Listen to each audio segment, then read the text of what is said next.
between that is in DRC. He said that they have restricted movements of people, but cargo can still go in DRC and Uganda, being that a cargo truck will only acquire 2 people, the driver and the turnboy. But besides that, it's because he said trade cannot stop regardless of the virus. Trade has to continue, being that the DRC is one of our biggest field when you talk about business products that are being are produced in Uganda. Most of them are being taken to DRC.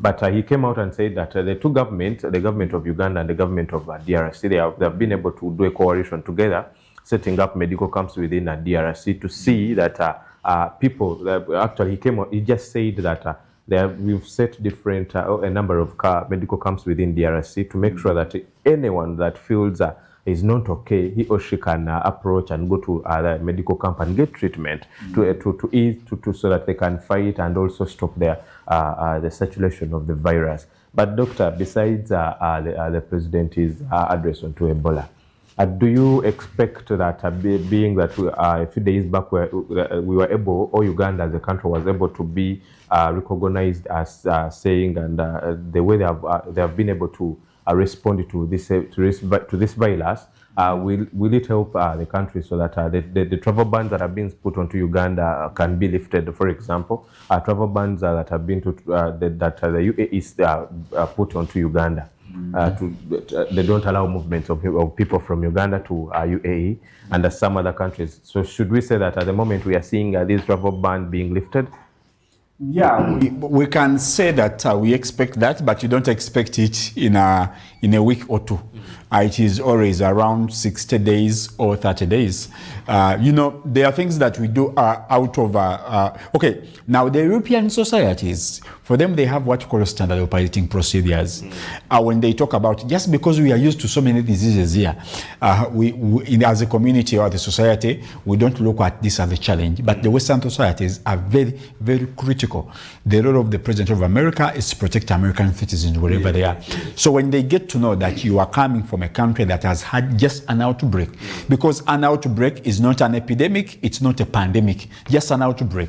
Like we've said, Uganda just had around 7 cases. That is something that is not, a little bit surprising. Just because our societies have been fed on a lot of negativity when it comes to diseases, we don't have standard operating procedures. So just because the president has given a speech and Tedros Adhanom, the director of the World Health Organization, has somehow cleared Uganda, you don't expect a reaction, a change in just a week or 2. That can take 30 days or 60 days, sometimes even 90 days. Yes, UAE has a ban on Uganda, Qatar has a ban on Uganda, the United Kingdom, Canada, but like we said last time, they are temporal. They've not been specific on the amount, on the number of days, but you don't expect it. You don't expect that. The World Health Organization has not declared Uganda Ebola free. Yes, they've not declared Uganda Ebola free. We have to wait. From the World Health Organization. And that one always takes 21 days. So you do expect that kind of declaration to either come at the end of July or at the beginning of August. So business, the real businesses of Ugandans moving freely without being put in quarantine and everything, it can start happening in August. So that's how detrimental. That's why we are saying as a country, yes, we don't have influence in the UK, we don't have influence in America, we cannot influence Trump and their policies, but at least we can influence Congo. Let us not close our borders with Congo. Yes, because at the end of the day, we don't get a lot of money from America. Okay. We don't get a lot of money from the UK, maybe a little bit of some money from Dubai, from the UAE, but at least we don't have direct connection. But with the Congo, let us not close let us not close the borders. So the declaration of the World Health Organization expected to come next month, because at the end of the day now we start counting 21 days. And all that. That's a little bit of the standard operating procedure. They have to follow them. Just because for the last 5 days, Uganda has not had any new case of Ebola. And we are not very sure, by the way. We are not very sure. Though we say this Ebola has been very fake. It has just been faked. So even when you just faked it, it has to go like that. So it has to go for around 21 days. After 21 days, you expect a clear declaration probably in around July. Okay. Now, all world powers will declare Uganda free around August. But still, when Uganda moves maybe to Washington, to Chicago and all that, they will have a little bit of procedures like quarantine and everything. So Ugandans will be very free to move freely, most especially in the Western countries. Yes. Asia we can move. In the Western countries around September without any strict regulations that will be applied to them. So sometimes our propaganda and how our ministries operate and how people operate here, they don't know that they have serious repercussions on international levels. Because for them, if they get to know, they don't even know malaria, because malaria is a tropical disease. It affects only people within the tropics. If someone gets to know that you have malaria, they even run away from you. They don't know that malaria is spread by a mosquito, mosquito bites rather. So the point is that when we are communicating as a nation, as a ministry, we should be in a position to put all that in consideration. Because in order to get out of this quagmire, it is going to take us almost 3 months at most. Okay, Doctor. Yes. The president may talked about churches and church leaders saying that mostly the pastors have that in mind that if they don't touch you, you will not get healed. But he came out and that's what the said Bible says. people should be mindful when it comes to physical touches, being that one of the easiest way the Ebola virus is being spread through physical touches. And there was Also some animals. He mentioned about the animals, and he said that the animals should be, let people stay away from them. Yes. Yeah, that is okay, but also about sex. Yeah, people were denied to having interactions because at the end of the day, the body fluids and that we exchange when you are with someone, that's one of the ways. And but Ugandans with that, si vyangu. But it's one of the ways how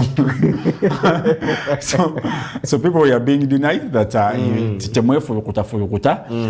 that's one of the ways how the disease can be spread from one person to the other, and that makes a lot of people should refrain from that. Doctor, still on to Ebola.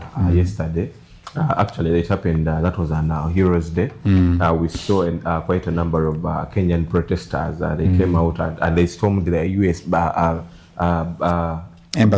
base where they are set to set the quarantine center, and they protested saying that it is not okay for them to have a quarantine center. Let the US take the quarantine center to the United States of America. Then bringing Ebola cases into Kenya, this will affect the economy, and hence they are saying that they will also experience travel bans being that because of Ebola. So, and should we say we talked about this actually a few days back about the US trying to set up a quarantine center in Kenya, and people came on streets. But this time around, the people stormed off the US military base on issues concerning the quarantine center that is set to be constructed or set into Nairobi. Yeah, Kenya, like we've said, there is some kind of awakening, not only about this, there is a very fake program that so many African countries signed to, are accepted, including Uganda, by the way. I've always been talking about that program. It's a healthy program where I think it's around 2.5 or 1.5 billion US dollars, where Uganda has to meet a percentage, and even American. And there are some countries that have fought, because at the end of the day, terms and the conditions of this program, the American companies or the health providers or America is supposed to have access to what you call the health records of the patients. Yes.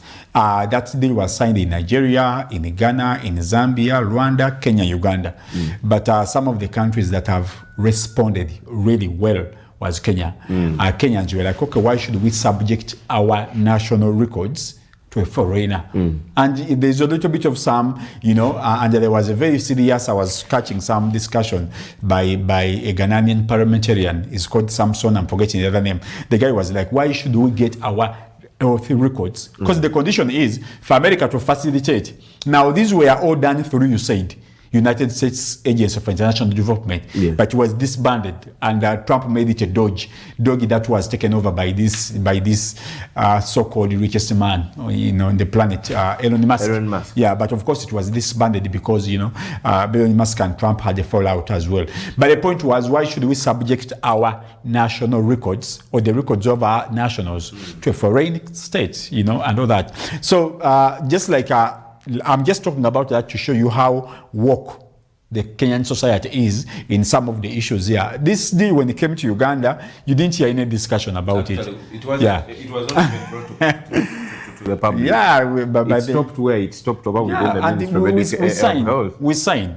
And one of the countries that have at least remained vocal is Ghana and Zambia. Now in Ghana, oh my God, in Zambia it was a little bit very bad. So I'm just trying to show you how different societies are responding. Like we've said, Kenya is a little bit of an open-minded society. Yes. It has a little bit of people that are exposed.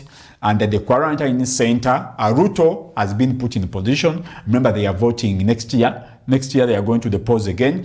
And it's one of the alliances. He's already having issues with his former vice president, Rigathi Gachagua. Actually, I think it's one of the stories. We're going to talk about that story, being that the court came out and talked about his impeachment as a former vice president of Kenya. Yes.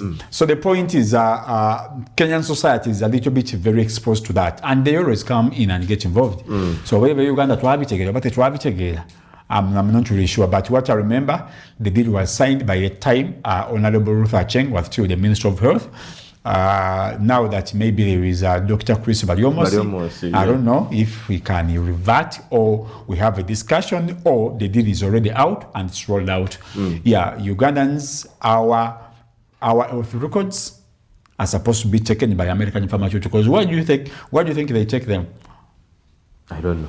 Why do they take them? They take them because at the end of the day, one of the biggest industries in America, apart from the military industry, is the pharmaceutical industry. Now, when they come up with drugs, they manufacture drugs according to people's DNA. And after developing the drugs, they come back and test them on our people. That has been the program for the last 70 years. Okay. Yeah. So Africans, you've been guinea pigs. Yeah.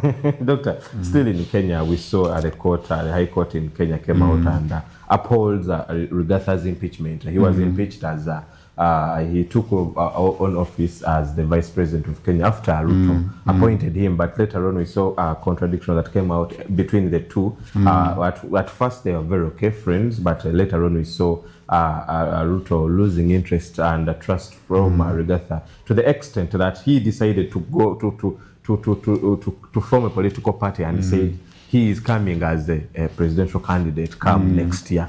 But later on, we are seeing the court of law in that is in Kenya upholding Rigathi's impeachment. Yes. Yeah, no, Kenyan politics is a little bit different from Ugandan politics. Kenyan politics is very tribal. It's very tribal. What happened was 2022 when Ruto was coming, he went into an alliance. I think that was Kwanza, Kenya Kwanza. Yes. And a little bit of, there is a difference between how we run our politics in Kenya. In Kenya, they have so much copied what's called the American system. To the extent now they have governors of different areas. Different states, yes. And two, for the president to come, you must declare your vice president. We don't get say, Obana Rupo, Obana Banja Kulunu. No. By the time you take over the presidency, your vice president is known. Now that's what Americans have been in position to do. Like when Obama was running, he came with Joe Biden. You know, when Johnny Kerry came, he came with the other John. When it has to be like that. When Donald Trump ran last year, the previous year, he came with Michael Pompeo. You know, when he came this year running, he came with J.D. Vance. Now that's the American system. When Biden was coming, he came with Kamala Harris. He came with Kamala Harris. So you must declare your vice president. That person must be known. Now that's the kind of arrangement that Kenya has adopted. So when Ruto was running, he came with Rigathi Gachagua. Now Ruto is a Kalenjin. Yes. Ruto is a Kalenjin, and Gachagua is a Chikuyu. Okay. Rigathi Gachagua is a Chikuyu. Now in Kenya, the Chikuyu are almost 20% of the entire population, and then the Kalenjin they are around 12%. Right now, actually, what happened was in order for William Ruto to get support from the Chikuyu, he needed the Chikuyu to give him backup. And that's when Rigathi came in.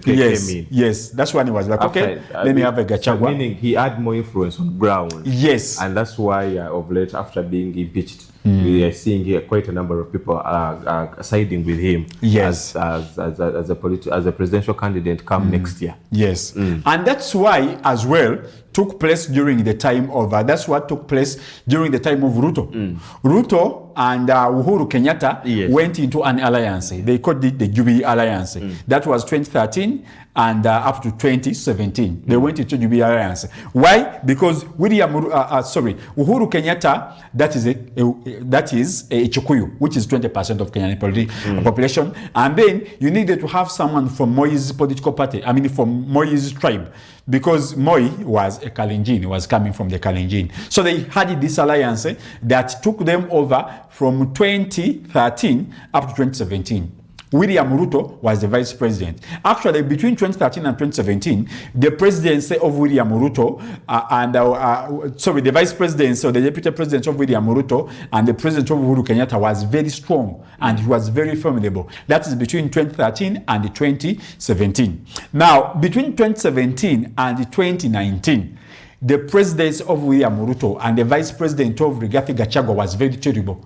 To the extent that Ruto, within Uhuru's last term, Ruto was not even allowed to move anywhere. The last time he was arrested around the border when he's trying to come to Uganda, yes. He was arrested. By the Ruto had these children studying from here, just like Samia Suluhu. Are they here? Yeah, they were here. When she became a president, they were taken away. To where? Have you ever taught Ruto's kids here in Uganda? But what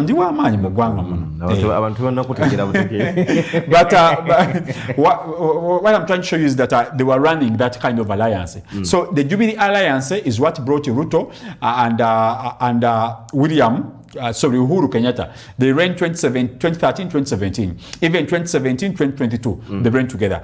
But it was intended that Uhuru Kenyatta was supposed to hand over, he was supposed to endorse William Ruto after the presidency. Yes. After his term. But in the last term, William Ruto made it, Uhuru Kenyatta rather, made it so hard for William Ruto to get anything done, to the extent that he got arrested. But he could not get him dissolved completely. Why? Because he was his running mate. In other words, when people, that is the danger of having someone as your running mate. Because the mandate is given to both of you. You cannot say, okay, you are fired. Just like the president can wake up tomorrow and I'm like, now I'm having a reshuffle in the cabinet. The president has powers in Uganda. Yes. But in Kenya, it's a little bit different because this person, you came together. That's what happened. Now, instead of supporting a Kalenjin, or moving together or moving forward with what we will call the Jubilee Alliance, you know what he did? Uhuru Kenyatta instead supported Raila Odinga. Yes. Instead. But in 2013 to 2017, like we're talking about the Jubilee Alliance, these guys also had their alliance. It was called the National Super Alliance. It was called NAS actually. National Association of Super Alliance, something like that. Now that one had Raila Odinga, Eluo. It had it had Raila Odinga. It had the Luo around 18% of the population. Yes. It had Musalia Mudavadi and I'm forgetting the other. There were three. It had the Luo, and some other, and the Kamba. Actually, yeah, the Kamba was Kalonzo Musyoka. Kalonzo Musyoka. Yeah, those were the three people. So as we are talking about the Jubilee Alliance that went between 2013 to almost 2022, which was led by William Ruto and Uhuru Kenyatta, even Raila Odinga had his alliance. Right? They first called it actually the CODE. Yeah, Coalition for Democracy. Something like they had what we call the CODE. Now, they were the Luo, they were the Kamba, and they were the Luya. Okay. So Kenyan politics is very tribal. Then after, in 2017, they also came up with another alliance called the NASA. This time around, you still had the Luo. That was when Raila Odinga contested against William Ruto. Okay. And the fact is, people say Raila Odinga won. That's why when he died last year, there were so many voices. So what you have to understand that Kenyan politics is tribal and it's very regional. Now each and every tribe has a powerful person. So the Kalenjin They are around that part of Ethiopia, northern eastern part of Kenya, and then the Luo, they are in what we call the central part of Kenya, and sorry, they are in what we call the Nyanza province. Yes. You know, I don't know if you remember that history. Where we talked about the Luo migration, that they came from Bahalo Erogadero, they came Gipiri Labongo, they moved to the eastern part, where they intermarried with the Sudaniki Madi, they gave birth to the Lendu and the Ruru. You remember that? Then Labongo moved downwards to the eastern part of Uganda. I remember yes. them, Doctor. So Doctor, should we say that what Ruto is doing right now to the his former vice president, is he coped from what Kenyatta did to him? Because even Ruto was, if you recall, I'll take you back in the days. They also had that argument or say about Ruto to be impeached as a vice president, but we were lucky that we didn't witness that. Yeah, he didn't. But yes. Under Ruto's government, we saw an impeachment of his former vice president. So should we say he's copying from what Ruto did, from what Kenyatta did? Not really. Alliances, by the time you get into alliances, by the time you get their terms and the conditions. Okay. No, in the politics, you're not supposed to have permanent friends. You go, you move around with someone. You understand? Yes. Now, for Ruto to take over leadership, the Chukuyu have been the most dominant population in Kenya. Actually, I think apart from Daniel Arap Moi, we've not had any other leader that has led Kenya apart from Daniel Arap Moi, who was not a Chukuyu, because Moi was a Kalenjin, right? Moi was a Kalenjin, and then maybe Ruto, who is a fellow Kalenjin. Other tribes like the Luya, the Akamba, the Mudavadi, you know, those people have not gotten a chance yet to take over leadership. Okay. So what happens in Kenya? Situations demand. Two, Ruto needs to assert himself. Now, as we are talking about that when Rigathi Gachagua, a Chukuyu, chose to ally with the Kalenjin, that is William Ruto. A fellow Chukuyu, that is Martha Karua, decided to ally or to come together with Raila Odinga. Martha Karua has been very, very vocal in Uganda when she came to give support and to Dr. Kizza Besigye. It is said that she's also coming in for presidency. Yes. Yeah. She was very vocal here when it came to give support to Council Elias Lukwago when they were having Besigye case. That is the lady, very, very vocal, Martha Karua. Now she's also Chukuyu. So one Chukuyu was on the side of Raila Odinga, that is Martha Karua, and then the other Chukuyu, that is Uhuru Kenyatta. That is Rigathi Gachagua, was on the other side of William Ruto. So the Chukuyus have a very big population. But in order to move forward, now, one of the biggest areas that is very, very hard, that's a little bit disturbing is the Luo. Okay. The Luo region, the Nyanza province. Now, the Nyanza province lost Raila Odinga. Raila Odinga is no longer anywhere now in the picture. So, that region is going to be one of the regions that's going to determine. Because at the end of the day, one of the biggest powers that you have in there, because each and every tribe in Kenya, politically it is led. There is someone who says to Londo yo. There is someone. Yes. Yeah, for so long, he has been Raila Odinga. Now, Raila Odinga is no more because he died last year. Now, his big brother, Stanley Oburu Odinga, took up. Is around 84, 85. So you don't expect him to get into politics. Now, there are some politicians that have decided to come from that region. So what I'm trying to show you is that goalposts change. The demands of what's happening around change. So any calculating politician, you have to be very smart and get to know, okay, if I keep this kind of alliance, is it sustainable? Two, when you happen to look at the value and the energy of Rigathi Gachagua, you don't have to have a president like a co-presidency. I'll give you an example. This is what is happening between Faye and Sonko in Senegal. Yes. You know, Rigathi Gachagua is very powerful. He's a rich man. He has been very influential. They are almost age mates with the Ruto. Yes. You understand? And the fact that he's coming from a tribe, that is the Chukuyu, that have enjoyed the politics for long. So that's why people were saying, maybe Anita Amongo yaingiza mungitebe y'omukulu. That is the kind of pressure. Maybe yaingiza mungitebe y'omukulu. So when you want to have a little bit of a smooth presidency, right? You need to let people like Gachagua go. Actually, one of the biggest allegations that Rigathi Gachagua came out and claimed, he said that Ruto is now one of the most richest persons in Africa because he's stealing gold from South Sudan. I mean, from that Sudan conflict. Because at the end of the day, General Dagalo came and met him. And I hear one of the countries that are putting a lot of gold on world market, apart from Uganda. Uganda and Kenya, they are allegedly, they are the stealing centers.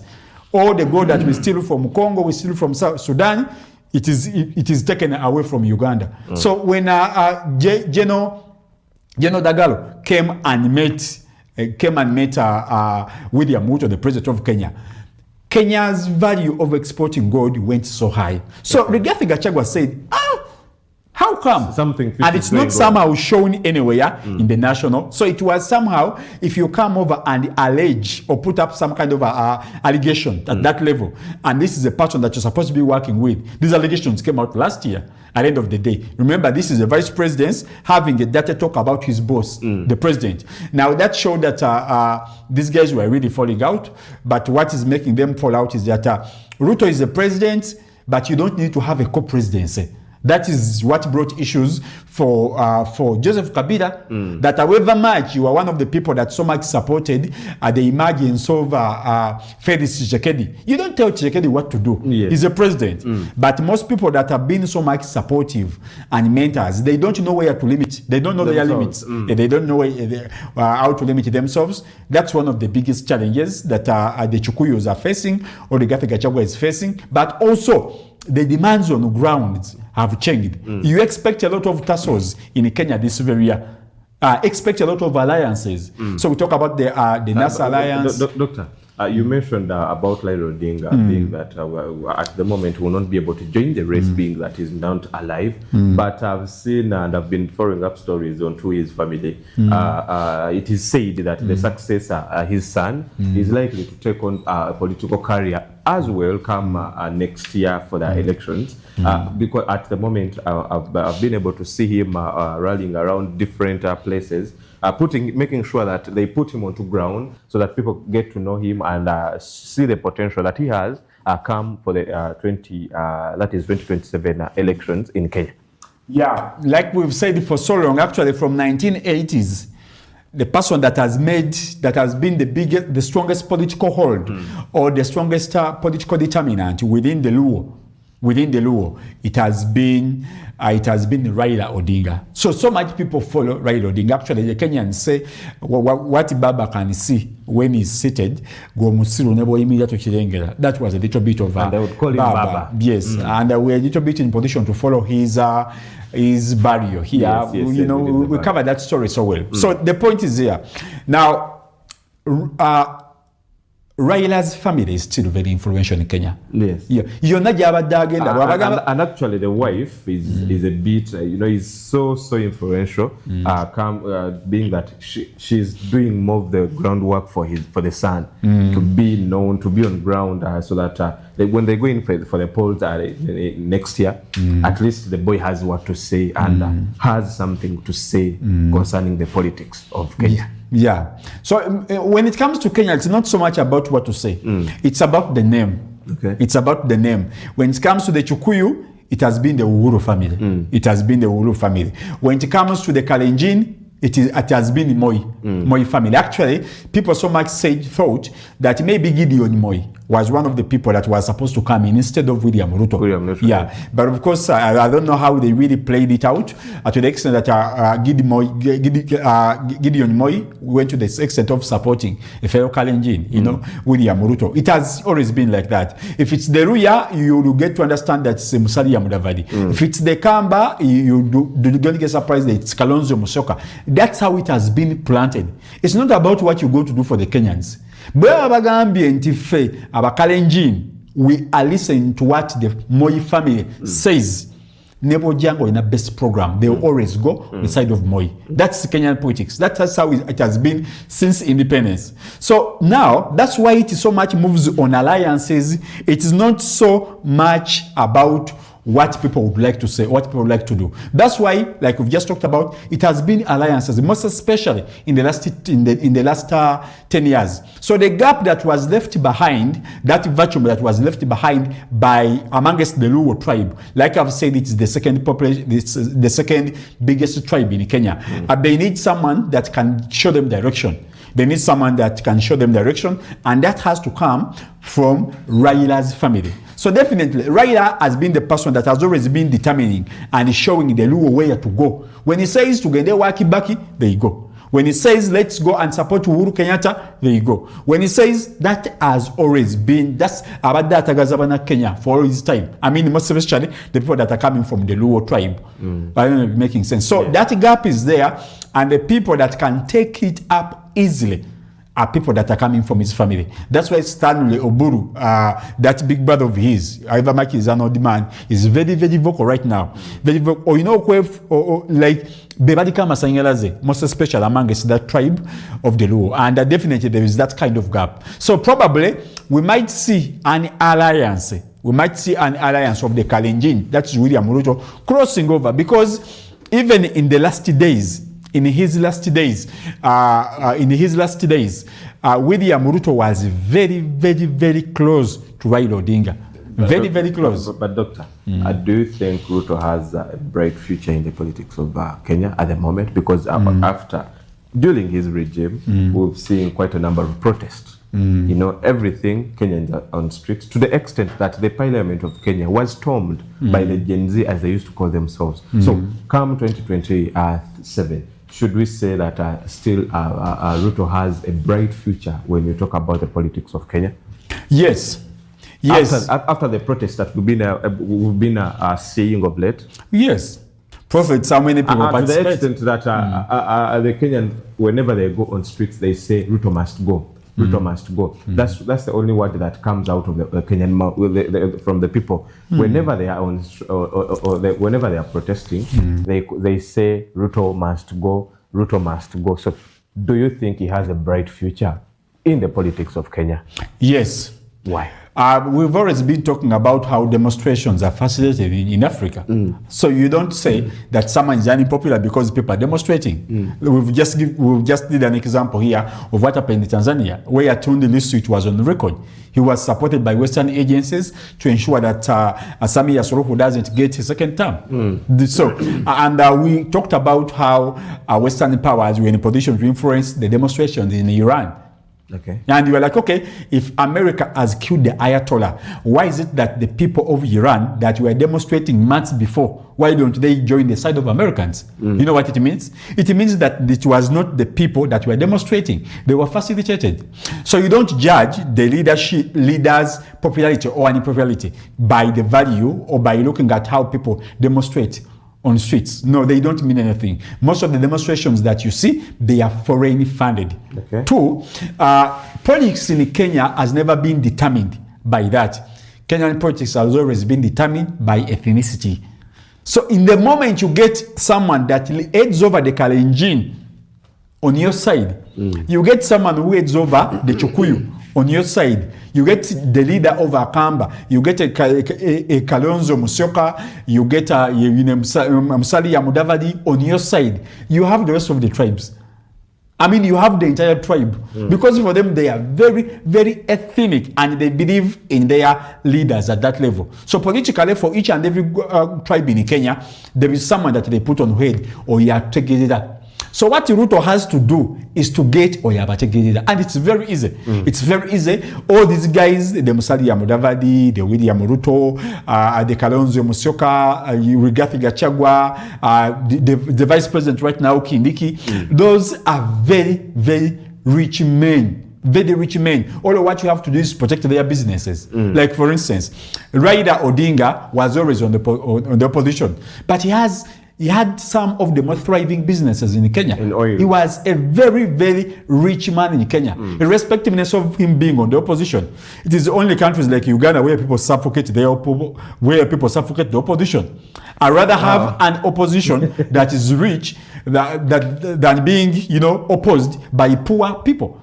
Because poor people don't have what to lose. Yes. But because right here, Odinga always knew, amafuta gange bayinza okugoocha, they might ban my TV stations, he would always get them controlled. Actually, there was a time when he accepted that his vote was rigged, nga Kyagulanyi bwe boogera nti akalulu ke baakakwatamu, which I think mulimu kasabusensa katonotono, but okkiriza nti baakakwatamu. No, of course, akalulu tekaali kalungi.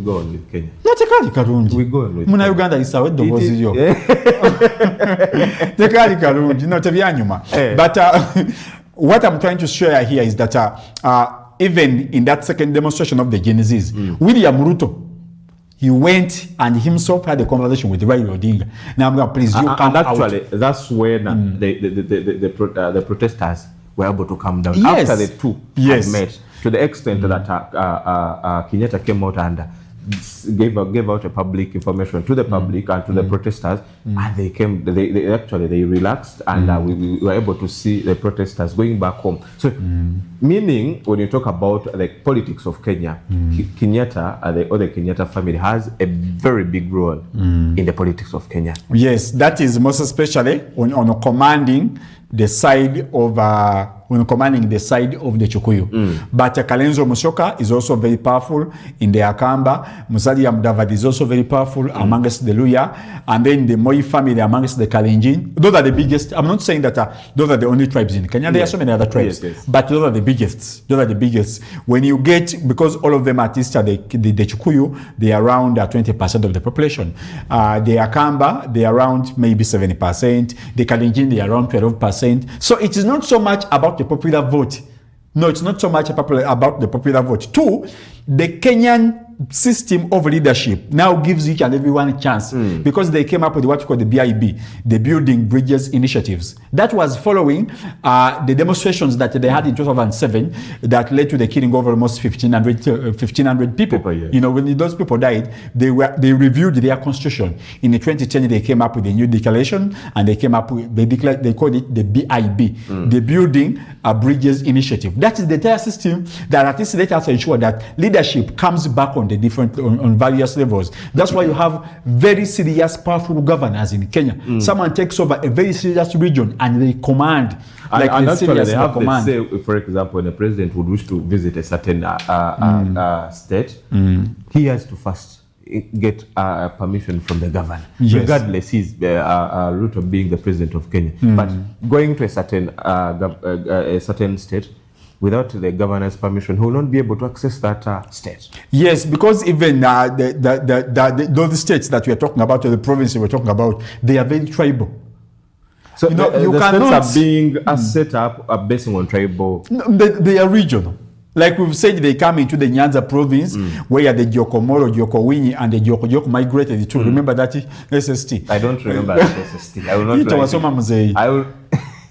I don't remember that. During the migrations of the Luo, Gipiri went eastwards. And Labongo went downwards. And of course, when he came around Mountain Erigoni, his group, there is a group that migrated downwards, where he met with the Bachwezi. But the group that moved towards Kenya, they settled into the Nyanza province. Nyanza means Nyanja, like the Great Lakes region. So, even that group that he moved into, they divided itself into three: the Gyokojoko, the Gyokomoro, and the Gyokowinyi. Now those are the Luo in Kenya. They are so much dominating. I'm sure some Derek is listening. Tomorrow, when he comes in for the sports update tomorrow, he'll give us information about the Gyokojokos. They so much dominated that part of Kenya. Now, even the power, this is what I'm trying to show you. You can't access an area that's very tribal, because someone can instigate something. Someone can put up an insurrection for you. Okay. I'll give you an example. It's like you going into Butambala and then you start abusing a Shey. That region is predominantly for Muslims, you know. That's why people like Mwanga Chivumbi had a lot of influence in that very region. Now that's our Kenyan politics. It's not only at religion level, it is a tribal sentiment. So a governor can start for you tribal sentiments, never kutila nayo. So therefore, in order for you to go there, you first have to ask for permission.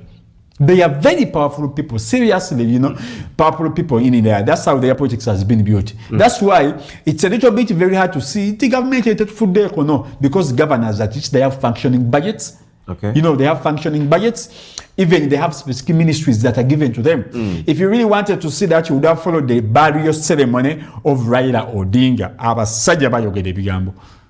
Bayogera, like, seriously. That's how politics is in Kenya. So it's not so much, it will not be very hard for Ruto if he wins those top people. It's not so much about who simanya kugenda na to say no campaigning everywhere. No, you just have to bring those families, you know, those leaders on table. No gamba, you know what? I'm giving you the Ministry of Education, Defense, bichi, come. So that's why it is the alliances. It is the Jubilee. It is the CORD. It is the Kenya Kwanza. It is Azimio la Umoja. It is based on alliances, and these alliances don't come at individual level. They come as tribes. So for the last 3 elections, the Chukuyu have always been moving close with the Kalenjin. Why? Because a Chukuyu gave presidencyship to a Kalenjin. Yes. That was Kenyatta who gave the presidency to Daniel Arap Moi. Even Daniel Arap Moi had to return the presidency to a Chukuyu. He had to return it to a Chukuyu. It's a tribal kind of game.